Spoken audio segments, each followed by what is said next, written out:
morning and welcome to Alexander Hamilton Memorial Free Library. I'm Terry and I'm here today to share with you a story, a historical story, the memories of a young lady. And we found these up in the attic when we were searching for some things in some really old boxes. This is called Civil War Memories by Lida Welsh Bender. I was a 16-year-old girl when the quiet little town of Gettysburg had greatness thrust upon it with a roar and clash that made the encircling hills tremble. We dwellers in Waynesboro, another small town, little more than a score of miles distance, knew nothing of the terrible 3 days' conflict until it was over. The intervening Blue Ridge Mountains intercepted the sound, and being within the enemy lines, we were cut off from the outside communications. But we had known many of war's alarms, and we were to witness for many days the tragic aftermath of the battle. In the more than 80 years that have passed, our unpretentious village has grown into a thriving manufacturing town, and I, then a girl of 16 years, into a gray-haired great-grandmother, yet to me the recollections of that far-off time are more distinct than those of a year ago. We were 20 miles from the Potomac River and 2.5 north of the Mason-Dixon line. And from the time that war was declared, a rumor that the Confederates were crossing the Potomac would bring through our town hundreds of refugees from Maryland. Sometimes at night, we would be awakened by the rumble of wagons and the clatter of horses' feet on the stony streets. Not only colored people, but farmers from our own vicinity would flee with their horses and cattle, and even household goods and farm implements. The coloreds bound for the northern states and freedom, and the farmers for some remote and almost inaccessible place on the mountains. In a few weeks, the farmers would return to their neglected fields, half-starved and tired out, to start that the enemy had not crossed the river, or to find that the enemy had not crossed the river after all.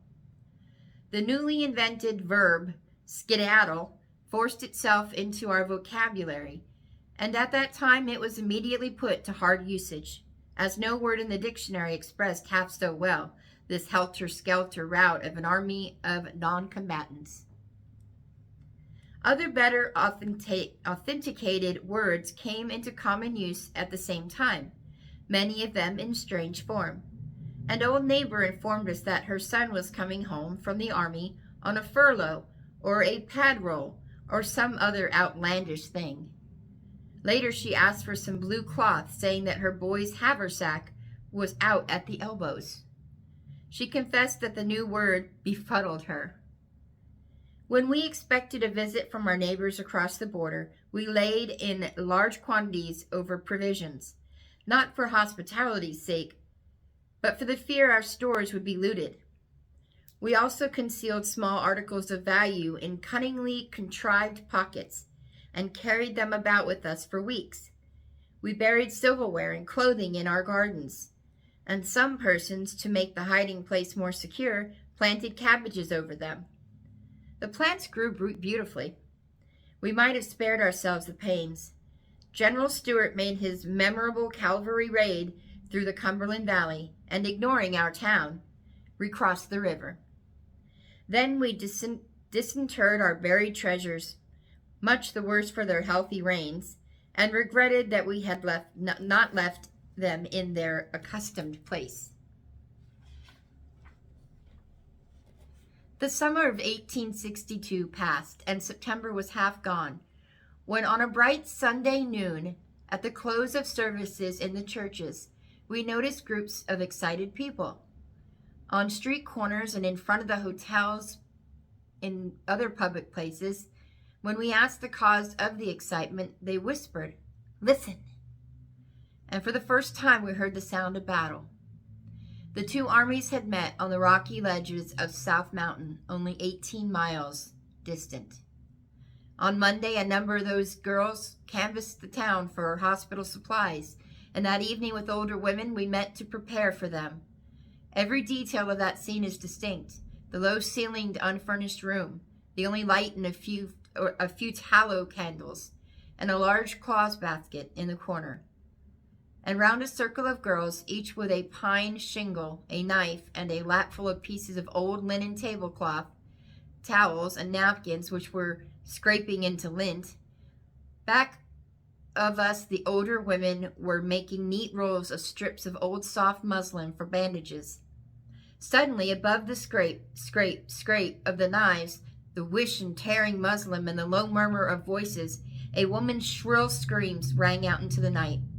Terrified, we dropped our work and ran out to the sidewalk. It was a mother's cry for her boy, who had been killed just days before, only 18 miles from home. That night, I felt the horror of war. The dead soldier was a cousin with whom I had been very closely associated with all my life. Only a few days later, we heard about the noise of the battle and felt the ground tremble with that terrific concussion. This time the fighting was at Antietam, only 20 miles distant, with no intervening mountains to deaden the sound. How fearfully we listened, hour after hour. In the 126th Pennsylvania Regiment were many of our town men and boys, among them my 2 brothers, 2 uncles, and a cousin. We had every reason to think that they were among the troops engaged, and we looked at each other with blanched faces, not daring to express the terror in our hearts. Next day, we learned that they had arrived a few hours too late to take part in the engagement and were encamped on the battlefield. So that was the very first part of her memoir, Civil War Memories by Lida Welsh Bender. Join me next time when I go a little more into the battle and what Lida went through. Thanks for joining me this morning. Have a wonderful day.